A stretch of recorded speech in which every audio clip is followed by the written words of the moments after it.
The problem with living in a secular society and living in a society that has a lot of people that are atheists, that have no belief system at all, is you find a belief system. And that's a lot of these people that call themselves atheists, or they've subscribed to the religion of woke. Joe Rogan is somebody that used to mock the Bible. He said the New Testament is garbage and unreliable. I believe the reason he's slowly changing his mind is due to the people he invited on his podcast. People that are somewhat expert on the Bible, particularly the New Testament.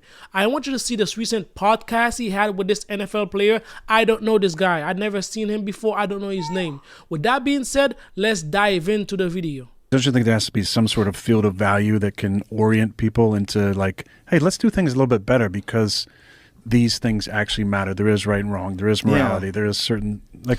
Well, unfortunately, the problem with living in a secular society and living in a society that has a lot of people that are atheists, that have no belief system at all, is you find a belief system. And that's a lot of these people that call themselves atheists, or they've subscribed to the religion of woke. When you live in a secular society, whatever the society decide goes. For example, when you look at Hitler, he was able to turn his society against the Jews, and he almost succeeded in eradicating every single Jew. That is why it is far better to live in a society that believes in objective morality. Let's continue with the video. You know, their God is equity and inclusiveness. Their God is this ideology that they think that you have to subscribe to.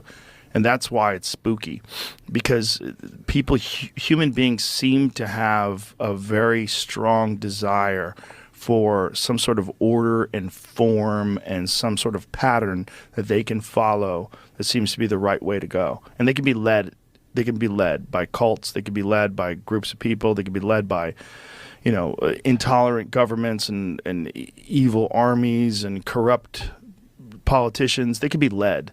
But I think as time rolls on, people are going to understand the need to have some sort of divine structure to things, some sort of belief in the sanctity of love and of truth.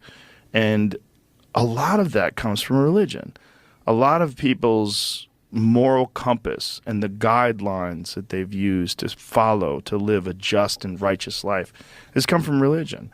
And unfortunately, a lot of very intelligent people, they dismiss all of the positive aspects of religion because they think that the stories are mere superstitious fairy tales, that, you know, they have no place in this modern world, and, you know, we're inherently good and your ethics are based on your own moral compass and we all have one. And that's not necessarily true.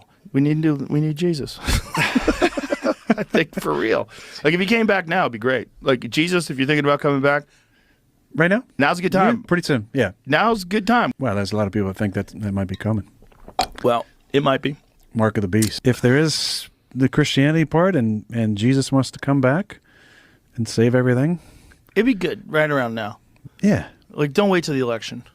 I love it when Joe Rogan said we need Jesus, because the world do need Jesus. This is the message of the gospel. Christ came and died for us and give his life as a ransom sacrifice so we can be saved if we put our faith and trust in him. I want to read this passage in the Bible with you. It's in Revelation chapter 21, verse 4.